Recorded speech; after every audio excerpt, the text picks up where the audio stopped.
ओम श्री परमात्मने नमः.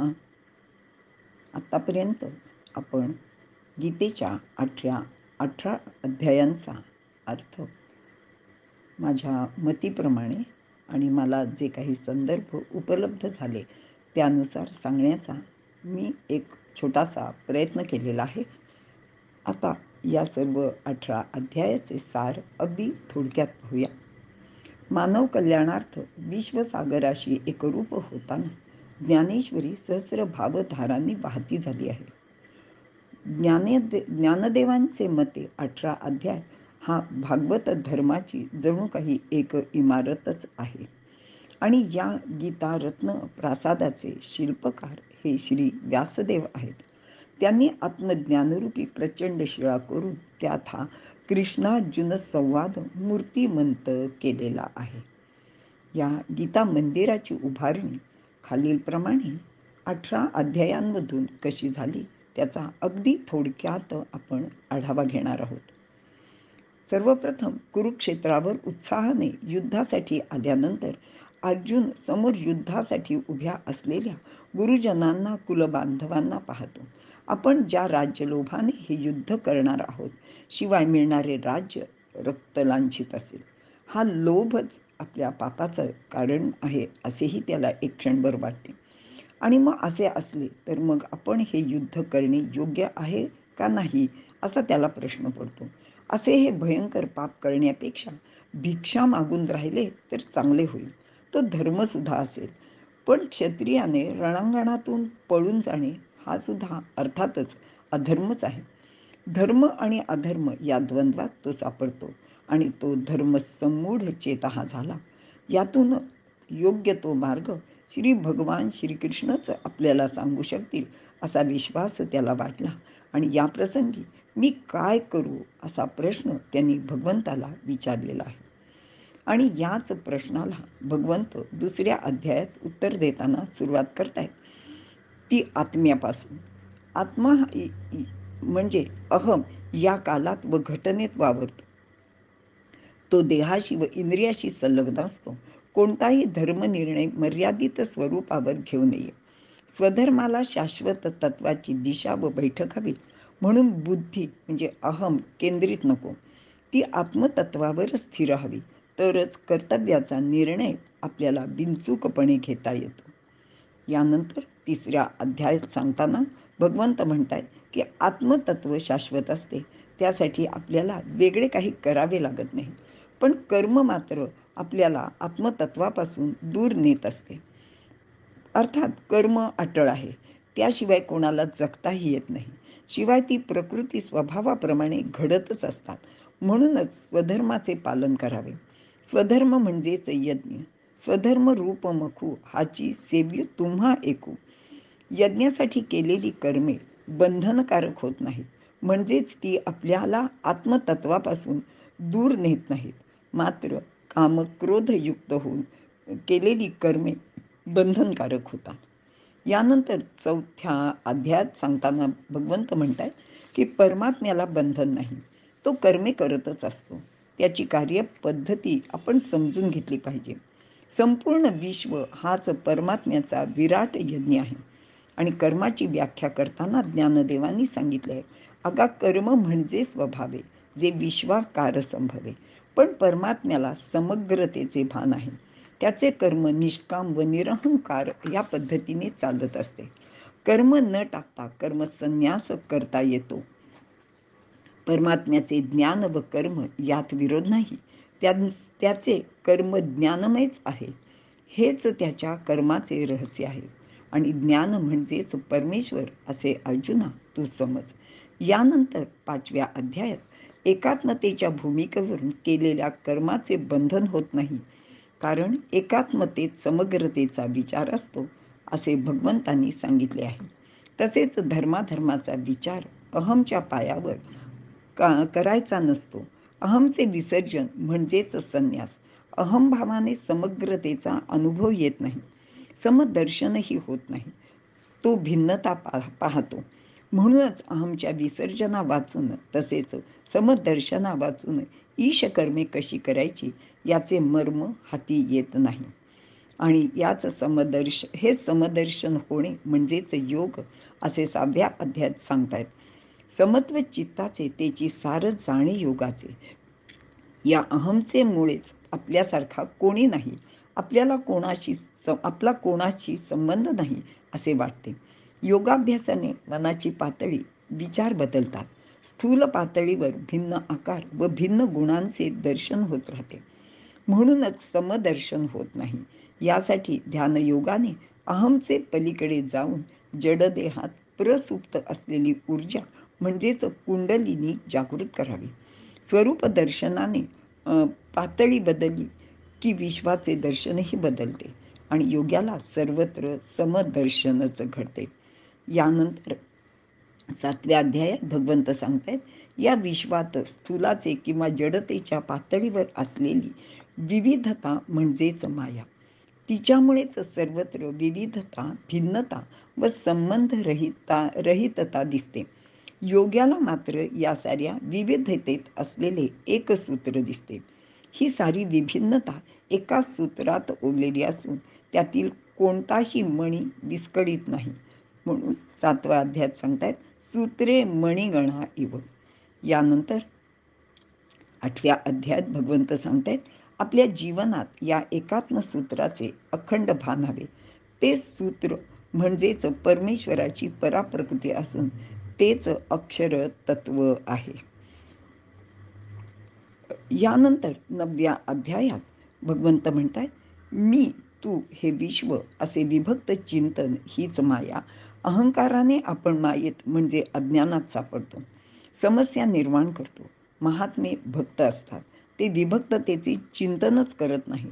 त्यांचे सारे जीवन, कथन, चिंतन, ध्यान या अक्षरतत्वाशी सुसंवादित असते. त्यांच्या संपूर्ण जीवनाची मांडणी भक्तीच्या भावनेने एकात्मतेवर केलेली असते. या एकात्मतेचे भान म्हणजेच ज्ञान असल्याने आपले प्रत्येक कर्म ते भक्तीने करत असतात. यानंतर 10व्या अध्यायात विभूती म्हणजे काय ते भगवंत सांगत आहेत. अहंभावाचे विसर्जन करून व्यापक आत्मानुभूतीवर पोचलेला तो श्रेष्ठ मानव, तो परमेश्वराची विभूती मानावा. स्थूल प्रकृती कमी होऊन पराप्रकृती म्हणजे चैतन्य अधिकपणे प्रगट होते. जे जे उत्कट, भव्य, तेजस्वी ते सर्व विभूतीच असतात. विभूतींमध्ये चैतन्य अधिकपणे प्रगट होते हे खरे आहे. आणि व्यक्ती व वस्तू मात्रात असलेली ऊर्जा किंवा चैतन्य हे एकच आहे, हे सुद्धा सत्यच आहे. असे असले तरी त्या एकच एक परिशुद्ध केवल चैतन्याला आवाहन मात्र करू नये असे 11व्या अध्यायाचे मर्म आहे. कारण ही एकत्रित असलेली ती उग्र ऊर्जा जीवनाचा ग्रास करू शकते. परमात्मा तत्वात सारी जडता, साकारता, विविधता, विशिष्टता लोप पावते, संपते. म्हणजेच परमात्मा तत्वात सृष्टीचा लय होतो. चैतन्याच्या पातळीवरील एकात्मता म्हणजेच परमात्म तत्व आहे. यानंतर 12व्या अध्यायात मन, बुद्धी, अहंकार ही सारी अपरा प्रकृती म्हणजेच स्थूल प्रकृती यावर आधारित जीवन मायेत म्हणजे अज्ञानात वावरते. तर परमात्म तत्वात कैवलाद्वैत प्रस्थापित होत जीवन संपते. म्हणजेच मरणानंतर मिळालेला हा मोक्ष असतो. पण योग भूमिकेवर स्थिर झालेल्या जीवाचे व्यक्तिमत्व शिल्लक राहून त्यात ईश भावाची अभिव्यक्ती होते. व्यापकाचा संकुचिताशी विरोध असतो, पण विशिष्टाशी विरोध नसतो. या भूमिकेवर भक्तीचा उदय होतो. भक्ती म्हणजेच एकात्मतेचा प्रेममय आस्वाद होय. तर 13व्या अध्यायात या योग भूमिकेमुळे आपले स्वतःशी असलेले नाते बदलते. स्वरूप असणारा आत्मा मी आपल्या देहापेक्षा भिन्न आहे याची जाणीव होते. त्यामुळे प्रकृती म्हणजेच देह, इंद्रिय ही आपली साधने असतात. योगामुळे मी क्षेत्र म्हणजे शरीर न राहता क्षेत्रज्ञ होतो हे सांगितल्यानंतर 14व्या अध्यायात म्हणतात की देहेंद्रियापेक्षा आपण स्वरूपता भिन्न असल्याच्या अनुभूतीच्या स्थिरतेतून रजतमात्मक अज्ञानाचा त्याग करणे व आपण शुद्ध सत्व या शुद्ध ज्ञानभूमिकेवर स्थिर होणे हीच योग भूमिका आहे. 15व्या अध्यायात जीवनाचा उलटा वृक्ष लक्षात घ्यायला हवा असे सांगतायत. येथे एकमेवा द्वितीय असे परमात्म तत्व आहे. तोच पुरुषोत्तम. ते तत्वच विविधतेने नटलेले असल्याने सर्वत्र सम आहे. अक्षर म्हणून एकात्मतेवर अधिष्ठित आहे. विविधतेचा आनंद घेणे म्हणजेच भक्ती. स्वधर्मरूप कर्मांनी एकात्मतेची अखंड वाटचाल करणे म्हणजे कर्मयोग आहे. संपूर्ण विश्व हे एक अखंड जीवन आहे. विश्वशक्ती म्हणजेच परमात्मा या सृष्टी चक्राचे प्रवर्तन करतात. आपण त्याला सहाय्यक म्हणून निमित्त मात्र व्हायचे असते. तर 16व्या अध्यायात सांगतायत, रजतमात्मक अहंकार स्थूल प्रकृतीत रमतो. हे पुन्हा पुन्हा सांगायला हवे. मी करता हा कर्तृत्वाचा अहंकार, मला भोग मिळावेत ही कर्मफळाची अपेक्षा, अहंकार हा भेदातील अभेद ध्यानी घेत नाही. म्हणून स्वधर्म व संघर्ष अटळ असतात. त्याचमुळे नरकाची द्वारे सुद्धा उघडतात. तर 17व्या अध्यायात सर्व काही ओम तत्सत या वृत्तीने जाणले तर भूमिका बदलते. ओम तत्सतचे ज्ञान म्हणजेच स्थूल असे जड विश्व, सूक्ष्म असे मानस विश्व आणि चैतन्यमय असे ज्ञान विश्व हे सारे एकच आहे, एकात्म आहे अशी निष्ठा हवी. या ज्ञानावर अधिष्ठित आपले व्यक्तिगत व सामाजिक जीवन तयार व्हायला हवे. या जीवनाला यज्ञ, दान, तप असे म्हणतात. तर 18व्या अध्यायात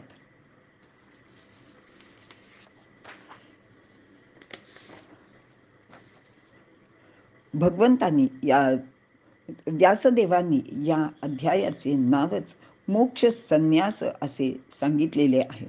गीतेच्या अगदी सुरुवातीपासूनच भगवंतांनी कर्माला फार महत्त्व दिले आहे. ते या अध्यायात सुद्धा त्यांनी पुन्हा एकदा सांगितले आहे. संन्यास घेतला तरी कर्म सोडता येत नाही, हा याचा भावार्थ आहे. शिवाय या अध्यायाचे आणखी एक वैशिष्ट्य असे आहे की भगवंतांनी आत्तापर्यंत केलेल्या उपदेशामुळे अर्जुनाचे अज्ञान समूळ नाहीसे झाले आहे. त्याचा मोह म्हणजे भ्रम गेला आहे आणि आता तो भगवंताचे उपदेशामुळे युद्ध करायला सुद्धा तयार झाला आहे. तसे त्याने भगवंताला वचनसुद्धा दिले. म्हणजेच अज्ञानाचा नाश होणे आणि ज्ञान प्राप्त होणे हे या अध्यायाचे खरे गमक आहे. आणि मग अर्जुनाला पूर्ण ज्ञान झाल्याची खात्री पटल्यावर भगवंत त्याला मन मना भव मद्भक्त असे सांगतायत. कारण ज्ञानी झाला तरी तो भक्त तर असायलाच हवा, तरच खरे समर्पण करता येते. त्यामुळे नष्टो मोह स्मृतीर लब्धा आणि मग मन मना भव मद्भक्तो हे दोन श्लोकच या अध्यायाचे महत्त्व सांगून जातात. आणि अगदी सरते शेवटी संजयाने धृतराष्ट्राला सांगितलेला युद्धाचा परिणाम म्हणजेच यत्र योगेश्वर कृष्ण यत्र पार्थो धनुर्धरः ही तेवढीच महत्त्वाची गोष्ट आहे. कारण कर्म नुसते करून चालत नाही, तर ते कुशलतेने करावे लागते. तरच त्या कर्माचे अपेक्षित यश प्राप्त होते. असा हा 18वा अध्याय आहे. या सर्व तत्वज्ञानातील एक फार महत्त्वाची गोष्ट म्हणजे भगवंतांनी अर्जुनाला योग्य अयोग्य काय ते सांगितले आणि विवेकाने विचार करून निर्णय घेण्याचे स्वातंत्र्य सुद्धा दिले. भगवंत झाला तरी त्याने अर्जुनावर कोणतीच जबरदस्ती केली नाही. मी सांगतो तेच खरे आहे, तेच बरोबर आहे असा आग्रहही धरला नाही. कोणतेही काम करताना त्याचा परिणाम जाणून घेऊन योग्य किंवा अयोग्य काय ते प्रत्येकाने ठरवावे, कारण त्याचा परिणामही ज्याचा त्यालाच भोगायचा असतो. असे भारतीय तत्त्वज्ञानाचे एक फार मोठेपण या अध्यायात आपल्याला भगवंताच्या बोलण्यातून दिसून येते. आणि हेच गीतेचे खरे मर्म आणि सारसुद्धा आहे. इथे आपण थांबूया. श्रीकृष्णार्पणमस्तु.